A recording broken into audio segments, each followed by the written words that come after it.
இன்னைக்கு டெக்னாலஜி எந்த அளவு வளர்ந்துருச்சு அப்படின்னு சொல்லி கேட்டிங்கன்னா, நம்ம ஆண்களோட பிரச்சனையை தீர்த்து வைக்கிறதுக்காக ஒரு ப்ராடக்ட்டை வந்து லான்ச் பண்ணியிருக்காங்க. அதுவும் கம்மியான விலையிலேயே ரூ. 700. என்ன ப்ராடக்ட் அப்படின்றத நீங்க தம்ப்நெயில்லேயே பார்த்துருக்கிறதுக்கு வாய்ப்பு இருக்கு.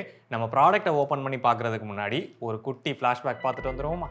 2-3 நாளாவே பயங்கரமான முதுகு வலிங்க. சரியா உட்கார முடியல, ஒர்க் பண்ண முடியல. என்னன்னு சொல்லி யோசித்து பார்க்கும்போது தான் தெரியுது, நம்ம குனிஞ்சு நிமிர்ந்து அடிக்கடி வேலை பார்க்கறதுனால தான் இந்த முதுகு வலி வருது. சரி, அப்படி குனிஞ்சு நிமிர்ந்து என்ன வேலை பார்க்குறேன்னு கேட்டிங்கன்னா, இந்த வீடு தூக்குற வேலை தான் பெரிய வேலையா இருக்கு. ஸோ டெய்லியும் குனிஞ்சு வீடை தூக்கும்போது முதுகுல பயங்கரமான வலி ஏற்படுது. ஸோ இதுக்கெல்லாம் ஒரு சொல்யூஷனை நான் ரொம்ப நாளாவே தேடிக்கிட்டு இருந்தேன். அதுவும் இந்த மாதிரியான பிரெக்னன்சி டைம்ல, சாரி வாய் தவறி வந்துச்சு, இந்த மாதிரியான ஒரு பீக் டைம்ல இதை திரும்ப திரும்ப பண்றது ஒரு பெயின்ஃபுல்லான ஜாப். ஏன்னா உங்களுக்கே தெரியும் இது எவ்வளவு குரூஷியலான பீரியட் அப்படின்னு சொல்லிட்டு. ஸோ இந்த மாதிரி ஆண்களோட உரிமையை மீட் எடுக்கணும் அப்படின்னு சொல்லிட்டு தான் இந்த ப்ராடக்ட்டை லான்ச் பண்ணியிருக்காங்க. ஸோ இது எப்படி இருக்கு உள்ள ஓப்பன் பண்ணி நம்ம பார்க்கலாம். பார்க்கறதுக்கு நல்லா தான் இருக்கு. பாக்ஸ் எல்லாமே இன்டெலிஜென்ட் ஸ்வீப்பர் அப்படின்னு சொல்லி போட்டிருக்காங்க. மாடல் வந்து K50. ஓகே, உள்ள எப்படி இருக்குன்னு பார்ப்போம். எலி மருந்து சீட்டுகள் ஓரளவுக்கு லைட் வெயிட்டாக இருக்குது. இங்கே பார்த்தீங்கன்னா ப்ரஷ்லாம் வந்து கொடுத்துருக்காங்க. பரவாயில்லையே, நல்லா இருக்க மாதிரி தான் இருக்குது. இது என்ன ப்ராடக்ட் அப்படின்னு சொல்லி கேட்டிங்கன்னா, இதுதான் வேக்கம் கிளீனிங் ரோபாட். நம்ம கஷ்டப்பட்டு வீட்டை வந்து தூக்க தேவையில்லை. சிம்பிளாக இதை ஆன் பண்ணி விட்டோம் அப்படின்னா இதுவே வீட்டில் இருக்கக்கூடிய குப்பை எல்லாத்தையும் எடுத்துரும். பட் இது எஃபெக்டிவாக வேலை செய்யுதா அப்படின்றத நம்ம செக் பண்ணி பார்த்துடலாம். அதுக்கு நம்ம இதுக்கு பேட்டரி போடணும். ஆனால் இதில் ரீசார்ஜபிள் டைப்லாம் கிடையாது. AA சைஸ் மாதிரி பேட்டரி போடுற மாதிரி தான் கொடுத்துருக்காங்க. பரவாயில்லைங்க, பேட்டரி கொடுத்துருக்காங்க. ஆக்சுவலாக ரீசார்ஜபிள் பேட்டரி தான். அவசரப்பட்டு அடிச்சிட்டிங்களா கோபால். லித்தியம் அயான் பேட்டரி தான் கொடுத்துருக்காங்க. நான் தான் தேவையில்லாமல் சந்தேகப்பட்டேன். ஓகே, இப்போ ஸ்டார்ட் பண்ணலாம். சவுண்டு மட்டும் வருது. இங்கேயும் சுற்றுது. ஓடலையே, கமான். ஏதோ எரிஞ்ச மாதிரி ஸ்மெல் வருது. ப்ரஷ்ஷு மட்டும்தான் சுற்றுது, வீலு சுற்றவே இல்லையே. போச்சா, டம்மி ப்ராடக்டா? நான் வீலுக்கும் டிரைவ் கண்ட்ரோலும் எதுவும் கொடுத்த மாதிரி தெரியல. டம்மி வீல் மாதிரி தான் இருக்குது. அப்போ அந்த ப்ரஷ்ஷாக இதை தள்ளிட்டு போவோம். வாய்ப்பு இல்லையே, சம்திங் ராங். எங்கே அந்த எலி மருந்து சீட்டை? ஓகே, வீலு இங்கே தான் முன்னாடி இருக்குன்னு போட்டிருக்கு. ஓகே, இது கேப்பா ரிமூவ் பண்ணணும்னு நினைக்கிறேன். ஆட்டோ பாவிகளா, இங்கே பாருங்கண்ணா இவங்க என்ன பண்ணி வச்சுருக்காங்கன்னு. இது உங்களுக்கு என்ன வீலுன்னு சொல்லி தெரியுதா? அதை ஆன் பண்ணி காட்டுறேன் பாருங்க. இதை எங்கேயோ நம்ம பார்த்துருப்போம். நல்லா யோசிச்சு பாருங்க, இது என்ன வீலுன்னு ஞாபகத்துக்கு வரும். அந்த ப்ராடக்ட்டே நான் வாங்கிட்டு வந்துடுறேன் போயிட்டு. பட் அதுக்கெல்லாம் முன்னாடி உங்களோட ஜாப்ல மற்றவங்களை விட ஒரு ஸ்டெப் நீங்கள் மேலே இருக்கணும்னு சொல்லி விருப்பப்பட்டீங்கன்னா 2 நாளைக்கான live exclusive AI training program ஒன்று நடக்குது.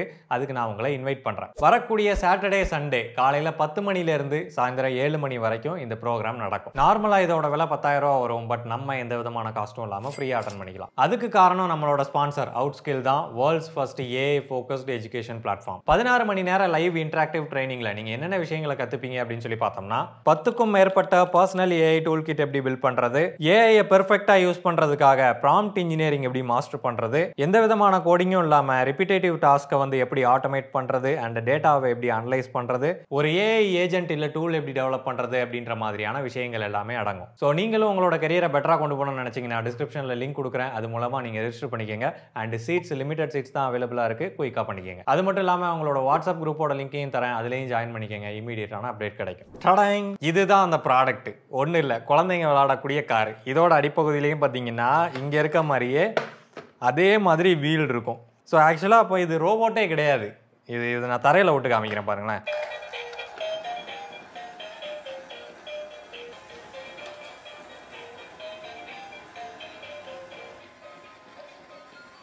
ஸோ நீங்கள் நல்லா கவனிச்சிங்கன்னா தெரியும், இந்த காரும் வேக்கம் கிளீனரும் ஒரே மாதிரி ஒர்க் ஆகுது அப்படின்றது. அதுக்கு அர்த்தம் என்னன்னா, இது இடிச்சதுன்னா திரும்பி போகக்கூடிய ஒரு கான்செப்ட்ல வேலை செய்யக்கூடியது. நம்ம சின்ன வயசுலேயே இந்த மாதிரி டாய்ஸ் எல்லாம் அதிகமாக பார்த்துருப்போம். அதெல்லாம் செவத்தில் இடிக்கும் போது ஆட்டோமேட்டிக்காக திரும்பி போகிற மாதிரி கொடுத்துருப்பாங்க. இதை பம்ப் அண்ட் கோ கார் அப்படின்னு சொல்லி சொல்லுவாங்க. ஸோ அதே கான்செப்ட்ல வேலை செய்யக்கூடியது தான் இங்கே இருக்கக்கூடிய இந்த வேக்கம் கிளீனிங் ரோபாட்டும். இல்லை சீரியஸ்லி, நான் கூட ஏதாவது கம்மியான வெர்ஷனில் இந்த ரோபாட்டை உருவாக்கியிருப்பாங்க அப்படின்னு சொல்லி நினச்சா, பொம்மை காருக்கு மேலே மூடியா போட்டு இந்த மாதிரி ரவுண்ட் ஆக்கி அதை வேக்கம் கிளீனிங் ரோபாட்னு சொல்லி விற்கிறாங்க. விற்கிறது யாரு தெரியுமா? அந்த எடிட்டர் அவர்களே. அந்த ஏசி எடுங்க, நம்மளோட ஓஜி செல்லரான ஏசியை விற்றவர் தான். பட் அவருன்னு மட்டும் கிடையாது, இன்ஸ்டாகிராமில் நிறைய பேர் இதை விற்கிறாங்க. பட் நம்ம வாங்கினது அவர்கிட்ட இருந்து தான். ஏன்னா டெலிவரி கரெக்டாக கொடுத்தாப்புல இல்லை. அதனால் அண்ணனுக்கு நாங்கள் கேட்டுக்கிற ரெக்வஸ்ட் என்னன்னா, அண்ணன் இந்த மாதிரி புதுசாக டிஃப்ரெண்ட்டாக ப்ராடக்ட்டை கண்டுபிடிச்சி கொண்டு வாங்க. எங்களுக்கு நல்ல கண்டென்ட்டாக கிடைக்கிது. தயவு செஞ்சு இதை நிறுத்திடாதீங்க. சரி, நிறைய பேர் கேட்கறதுக்கு வாய்ப்பு இருக்குது. நீ கொடுத்த 700 ரூபாய்க்கு இவ்வளோ தான் கொடுக்க முடியும், உனக்கு ஏஐ இன்டகிரேஷனு சாஃப்ட்வேர் இன்டகிரேஷன்லாம் மாட்டியா கொடுக்க முடியும், சிம்பிளாக அது ஓடுதா க்ளீன் பண்ணுதா, அப்புறம் என்ன, அப்புறம் எதுக்கு குறை சொல்லிக்கிட்டு இருக்க அப்படின்ற மாதிரி சொல்லுவாங்க. பட் இது சிம்பிளாக இருக்கிறது பிரச்சனை கிடையாது. இது க்ளீன் பண்ணுமா அப்படின்றது தான் கொஸ்டின் மார்க். அதுக்கு நம்ம அந்த பம்ப் அண்ட் கோ அந்த கான்செப்டை வந்து நம்ம புரிஞ்சுக்கணும். ஸோ இப்போ வந்து இதை நம்ம ஓப்பனிங்ஸ் ஆஃப் இந்தியா பண்ண போகிறோம். ஸோ இதுதான் வந்து ஃபில்டரு. அண்ட் உள்ளுக்க பார்த்தீங்கன்னா இதுக்குள்ளே இது கொஞ்சம் தூசியையும் வந்து எடுத்துருக்குன்னே சொல்லலாம். இங்கே பார்த்தீங்கன்னா தெரியும். தூசியை தட்டிட்டு வந்துடுறேன். ஐயோ, ஒரு ஸ்க்ரூ ஹோலையே உடச்சிட்டேன். ஸோ உள்ளே பார்த்தீங்கன்னா வேறு லெவல் டாப்பாலஜியாக இருக்குது. இங்கே பார்த்தீங்கன்னா 2 மோட்ரு தான். ஒன்று அந்த ஃப்ரண்ட் வீலை ரன் பண்ணுறதுக்கு, இன்னொன்று வந்து இந்த ப்ளோயருக்கு வந்து கொடுத்துருக்காங்க. ரெண்டுமே வந்து ஒரு சிம்பிளான ஒரு மோட்ரு தான், டிசி மோட்ரு தான். ஸோ இப்போ இதை ஆன் பண்ணுறேன். ஓடுதா? ஸோ இதில் பார்த்தீங்கன்னா இந்த மோட்டர் அடியில் உள்ள வீலை வந்து ரன் பண்ணுது. அண்ட் அது மேலேயே வந்து 2 ரப்பர் பேண்டை போட்டு வச்சுருக்காங்க. எதுக்குன்னா அந்த ப்ரஷ்ஷை ரன் பண்ணுறதுக்கு. அண்ட் இந்த ப்ளோயரில் ஓரளவுக்கு நல்லா காற்றடிக்குதுன்னு சொல்லலாம். இருங்க, உங்களுக்கு அனமோமீட்டர் போட்டு நான் செக் பண்ணி காட்டிடுறேன். 2.6 மீட்டர்/செகண்ட். பரவாயில்லையே, இது ஒரு நல்ல வேல்யூ தான் இத்தனோண்டு மோட்டருக்கு. ஸோ இப்போ மெயினான மேட்ருக்கு வருவோம். அதுதான் இது இடிச்சா எப்படி திரும்புது அப்படின்னு சொல்லிட்டு. அதுக்கு நம்ம இந்த செட்டப்பையே வந்து டிஸ்மேண்டில் பண்ண போகிறோம்.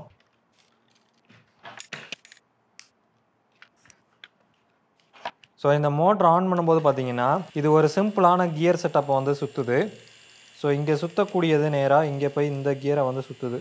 ஸோ இது சுற்றுறதை பார்க்க முடியும். அண்ட் இந்த வீல் இருக்கு இல்லையா, இது இதோட ஒரு பக்கத்தில் கனெக்ட் ஆகிருக்கிறத பார்க்க முடியுது. ஸோ நம்ம இப்போ இதில் கனெக்ட் பண்ணும்போது இது இந்த வீலை பிடிச்சி சுற்றும். ஸோ இதை நம்ம இந்த கியரோட கனெக்ட் பண்ணும்போது அது அந்த வீலை பிடிச்சி சுற்றும். அவ்வளோதான் கான்செப்ட். இப்போ இந்த வீல் வந்து ஸ்ட்ரைட்டாக இருக்குது, ஸ்ட்ரைட்டாக போய்கிட்டு இருக்குது அப்படின்னு சொல்லி வச்சுப்போம். எதிரில் ஒரு செவர் வருது, அந்த செவரோட மோதும் போது அதுக்கப்புறமா இந்த வீலால் ரொட்டேட் ஆக முடியாது. ஏன்னா எதிரில் தடுப்பு இருக்குது அப்படின்றதுனால அந்த வீல் முன்னாடி போக முடியாது. அப்போ இந்த மோட்டாரோட பவர் எங்கே போகும் அப்படின்னு சொல்லி கேட்டிங்கன்னா, இந்த வீலோட ஒரு சைடில் ஒரு ஓரமாக தான் இந்த கியர் கனெக்ட் ஆகிருக்கு அப்படின்றதுனால அந்த மோட்டாரோட ஃபோர்ஸ் வந்து ஆட்டோமேட்டிக்காக இந்த வீலையே பிடிச்சி மொத்தமாக சுற்றும். இந்த வீலோட செட்டப்பே மூவபிளாக தான் இருக்குது அப்படின்றதுனால இந்த வீலே வந்து ஆட்டோமேட்டிக்காக அப்படியே திரும்ப ஆரம்பிக்கும். அப்படி திரும்பும்போது வண்டி அங்கேருந்து நகர்ந்து வேற ஒரு இடத்துக்கு திரும்பி போக ஆரம்பிக்கும். ஸோ இந்த கான்செப்டை இன்னுமே ஈஸியாக புரிஞ்சுக்கிறதுக்காக இப்போ பார்த்தீங்கன்னா நம்ம எந்த விதமான லோடும் கொடுக்காதப்போ, அதாவது தரையில் நம்ம வீலை வைக்காதப்போ சிம்பிளாக இந்த மண்டை மட்டும் அப்படியே சுற்றிக்கிட்டு இருக்கு. அதே இது நம்ம அந்த வீல் பேஸை பிடிச்சோம் அப்படின்னா நமக்கு மண்டை சுற்றலை, அதோட வீல் வந்து சுற்ற ஆரம்பிக்குது. அதே வீல் ஃப்ரீயாக இருக்கும்போது இந்த மண்டையே மொத்தமாக சுற்றுது. ஸோ கான்செப்ட் சிம்பிள் தான். ஒன்று வீல் சுற்றணும், இல்லை வீல் மண்டை சுற்றணும். எங்கேயாவது போய் இடிச்சிக்கும் போது வீல் சுற்ற முடியாதனால மண்டை சுற்றிக்குது, அதனால் அதுக்கு ஃப்ரீயான வழி உருவாயிருது, அதுக்கப்புறமா வீல் சுற்றுது. அதே இடிக்கலை அப்படின்னா வீல் சுற்றிக்கிட்டே இருக்கும் அப்படின்றதுனால மண்டை சுற்றுறது மேட்ரு கிடையாதுங்க. அதனால தான் இந்த மாதிரி கார்லாம் ஸ்ட்ரெயிட் லைன்லலாம் வந்து போகாது, சும்மா அங்கங்கே அப்படியே சுற்றிக்கிட்டு ரேண்டமாக தான் சுற்றிட்டு நடக்கும். சரிப்பா, நீ சொல்கிற இன்ஜினியரிங்லாம் ஓகே தான். எப்படியோ அந்த டாயில் இருக்கக்கூடிய அந்த டிசைனை இதில் கொண்டு வந்து ஒர்க் ஆகிற மாதிரி ஒரு வேக்கம் கிளீனராக டிசைன் பண்ணியிருக்காங்கல்ல, அதுக்காவது நீ பாராட்டணும்ல அப்படின்ற மாதிரி நிறைய பேர் கேட்குறதுக்கு வாய்ப்பு இருக்குது. இதில் ஒரு சின்ன பிரச்சனை இருக்குது. நம்ம இந்த வேக்கம் கிளீனரோட பேட்டர்னை வந்து ட்ராக் பண்ணி பார்க்கலாம்.